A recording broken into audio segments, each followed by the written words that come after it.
Guys, welcome to Polity Fact Studio. Today we will discuss some provision regarding the loss of Indian citizenship. So ऐसे बहुत सारे cases होते हैं जिसके अंदर किसी पर्सन से उसकी इंडियन सिटीजनशिप को छीन लिया जाता है या फिर वो अपनी मर्जी से ही अपनी सिटीजनशिप को टर्मिनेट कर देता है.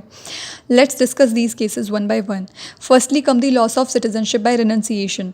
So any citizen of India of full age and capacity can make a declaration renouncing his Indian citizenship. It means कि कोई भी इंडियन सिटीजन जो है 18 साल की एज अटेन करने के बाद अपनी सिटीजनशिप को रनाउंस कर सकता है, लेकिन उसके लिए उसे एक डिक्लेरेशन देनी पड़ती है.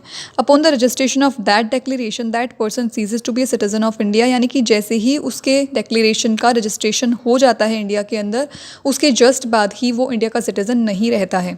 However, if such declaration is during a war in which India is engaged, its registration shall be withheld by the government of India.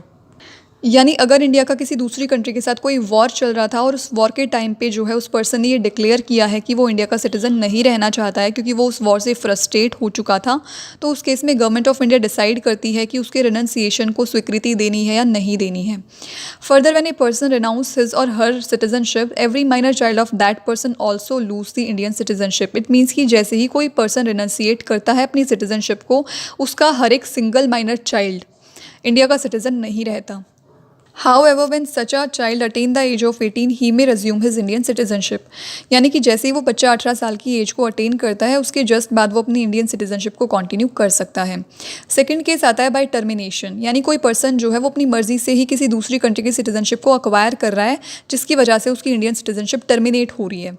When a Indian citizen voluntarily, consciously, knowingly and without duress, undue influence or compulsion acquire the citizenship of any other country, his Indian citizenship automatically terminated. यानी अगर कोई person जो है अपनी मर्जी से voluntarily या फिर जो है without any duress and undue influence, यानी किसी से प्रभावित नहीं है, किसी के दबाव में आके वो फैसला नहीं ले रहा है और जो अपनी मर्जी से ही वो अपनी सिटीजनशिप को यहाँ से टर्मिनेट करना चाहता है और किसी दूसरी कंट्री की सिटीजनशिप को अक्वायर करना चाहता है, तो जैसे ही वो उस कंट्री की सिटीजनशिप को अक्वायर करता है उसकी इंडियन सिटीजनशिप टर्मिनेट हो जाती है.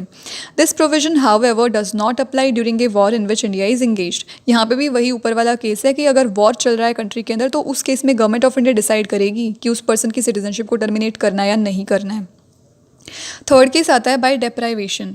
यहाँ पे जो गवर्नमेंट ऑफ इंडिया वो खुद ही उस पर्सन से जो है उसकी इंडियन सिटीजनशिप को छीन रही है क्योंकि उसने कुछ ऐसा कर दिया है, उसने हमारे संविधान का जो है पालन नहीं किया है, उसके प्रोविजंस को फॉलो नहीं किया है या फिर हमारे संविधान के प्रति कोई लॉयल्टी नहीं दिखाई, तो उस केस में उससे उसकी सिटीजनशिप को छीन लिया जाता है. इसमें पहला केस है the citizen has obtain the citizenship by fraud, यानी कोई फ्रॉड डॉक्यूमेंट दिखा के उसने इंडियन सिटीजनशिप को अक्वायर किया है, तो उस केस में भी उसकी इंडियन सिटीजनशिप को छीना जा सकता है. या फिर the citizen have shown disloyalty to the constitution of India, जैसे मैंने बताया कि वो कॉन्स्टिट्यूशन के प्रति लॉयल नहीं है. The citizen has unlawfully traded or communicated with the enemy during the war, यानी हमारा जो है वॉर चल रहा था किसी दूसरी कंट्री के साथ और वो पर्सन जो है उसी कंट्री से किसी ना किसी फॉर्म में कनेक्टेड है, कम्युनिकेट कर रहा है उस कंट्री से, उसका साथ दे रहा है या फिर उसके साथ जो है अनलॉफुल तरीके से ट्रेड कर रहा है, व्यापार कर रहा है.